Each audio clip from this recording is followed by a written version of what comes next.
For 15 years, he drove the same yellow cab through the streets of Chicago. He spoke to passengers only when necessary, never mentioned his past, never shared personal stories. Most people who climbed into the back seat of his worn taxi thought he was just another quiet driver trying to make ends meet. Until that evening when 3 young soldiers got in. The moment they settled into their seats and caught his eyes in the rearview mirror, everything changed, because what they saw in those eyes was something none of them expected. Welcome to Human Stories. Before we begin this powerful tale of recognition, respect, and hidden legacy, tell me in the comments which city you're watching from today. And if you believe stories like this deserve to be told, hit that subscribe button. Some stories should never be forgotten. The clock on Michigan Avenue showed 10:30 p.m. The air was cold, with a light wind rustling through the October leaves. Frank Rodriguez, 58 years old, sat behind the wheel of his yellow cab waiting for his last fare of the night. He'd been doing this job for 15 years, starting at 6 a.m., working until midnight. Frank was a man of few words. He'd ask passengers, "Where to?" And after getting an answer, he'd drive in silence. No small talk about politics, no complaints about traffic, no stories about his life. His cab was always clean. The radio played softly, and he never bothered anyone. That evening, while parked outside Union Station, he spotted 3 young men approaching. He could tell they were military from their bearing. Short haircuts, straight posture, the disciplined way they walked. They looked to be in their early 20s. One was tall and athletic, another was shorter with blonde hair, and the third had a serious expression that seemed older than his years. "Taxi," called the tall one. Frank rolled down his window. "Yeah? We need to get to Fort Sheridan area. Get in." All 3 climbed into the back seat. As the car pulled into traffic, Frank observed them in his rearview mirror, as he always did with passengers. But this time, something was different. Something in their eyes, something familiar. The young soldiers talked among themselves during the ride, about their service, their commanders, their upcoming leave. Frank listened quietly without commenting, until the blonde one mentioned, "Today's training was brutal, especially that field exercise." Frank's hands tightened slightly on the steering wheel. Field exercise. Those words echoed from a past he'd buried deep. "What unit are you with?" he asked quietly. The serious-looking one answered, "Special Operations Command, sir." "Did you serve?" Frank smiled, but his eyes stayed on the road. "Everyone serves somewhere." "Yeah, but I mean," the young man wanted to continue, but Frank changed the subject. "Where exactly in Fort Sheridan?" "The barracks near the training facility." Frank nodded. "Special Operations Command." This place was familiar to him, very familiar. At a red light, the tall soldier noticed a small photograph on Frank's dashboard. It was black and white, old, a group of soldiers in what looked like a desert setting. "Sir, that photo." Frank quickly closed the console compartment. Old picture, but it was too late. The soldiers exchanged glances. The men in that photograph didn't look like regular infantry. They had special uniforms, a different bearing. "Sir, where did you serve?" asked the serious one, this time with more persistence. Frank remained silent, but his eyes met theirs in the rearview mirror. And in that moment, those young men saw what they needed to see. Experience, combat, loss, resilience, these weren't the eyes of an ordinary cab driver. "Early 90s, Frank began, his voice low and thoughtful. "Different places." The blonde leaned forward. "What kind of different places?" "Places that don't get talked about." This answer changed the atmosphere in the car. The soldiers realized they weren't having an ordinary conversation. This wasn't just a cab driver sitting in front of them. "Were you special ops?" asked the tall one, his voice almost a whisper. Frank hesitated. For 15 years, there were things he'd never told anyone, names he'd never spoken, operations that were never recorded, heroics that were never documented. "Some things," he said slowly, "don't get discussed. They get lived, carried, and quietly left behind." The serious-looking soldier pulled out his phone and quickly typed something. Seconds later, his eyes widened as if he'd found something on the screen. "Sir," he said, his voice trembling. "Is your last name Rodriguez?" Frank looked at him in the rearview mirror. "Yeah." "Frank Rodriguez, 1990 to 1996, Special Operations, Bosnia Operations, classified file ... The car fell silent. Only the hum of the engine could be heard. The soldier showed his phone screen to his companions. There, a photo of a young soldier appeared, in uniform, serious expression, wearing medals. And this soldier was the man currently driving their taxi, Frank Rodriguez from 30 years ago. "Is this you?" asked the tall one, his voice filled with respect. The blond soldier whispered what he was reading to his companions. "Colonel Frank Rodriguez, 47 civilian rescue operations in Bosnia, Distinguished Service Medal, cross-border classified operations, retired 1996, no records after that." "No records," said Frank, raising his voice for the first time. "Because some operations never get written down. Some people never get mentioned.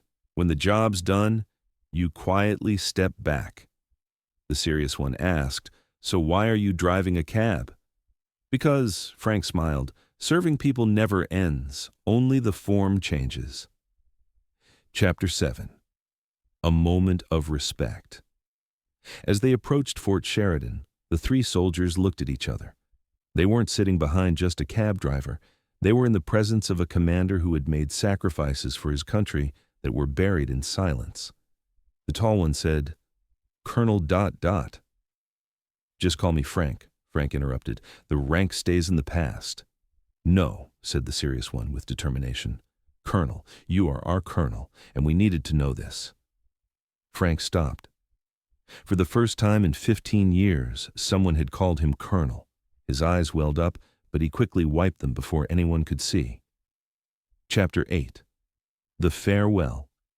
When they reached the barracks, the meter showed $47. The tall soldier handed over $100. "Keep the change, Colonel." "You don't need to." "Yes, we do. And this isn't change. This is an overdue show of respect." After all three got out of the car, they stood at attention and gave Frank a military salute. Under the streetlight, in the silence of the night, three young soldiers were saluting a forgotten hero of the past. Frank rolled down his window. "Take care of yourselves, boys. Your country depends on you." "Yes, Colonel." As Frank drove home, memories he'd long forgotten came rushing back. Cold nights in Bosnia, families he'd rescued, friends he'd lost, classified reports that were never written. For 15 years, no one had called him colonel, no one had asked about his past, no one had wondered who he was. He was just known as the cab driver. But that night, three young soldiers reminded him, real heroes never truly retire. They just continue to serve in different ways. The next morning, there was unusual activity at Special Operations Command. Three young soldiers had told their commander a story. The story of the legendary Colonel Frank Rodriguez. And that story began to echo throughout all the units. The commander had searched through old files and found Frank's records. Operations conducted under false names, unexplained successes, classified commendations. "Why is this man driving a cab?" the commander had asked. "Because," one of the young soldiers had replied, "real soldiers never stop." That afternoon, while Frank was washing his cab, a vehicle from the base arrived. A uniformed colonel stepped out and approached Frank. "Colonel Rodriguez?" Frank stopped, dropping his hose. "I'm just Frank." "No, sir, you are Colonel Frank Rodriguez, and we'd like to speak with you." The colonel explained that the command had started a training program to teach young soldiers about past operations, and they needed Frank's experience for this program. "We're just asking you to speak. No details will be forced. Just show those kids what real soldiering is about." Frank thought for a long time. Memories he'd never shared with anyone for 15 years, stories he'd never told. But he remembered the respect in those three young soldiers' eyes. He understood that they needed to learn from real soldiering. "Just history lessons," he said.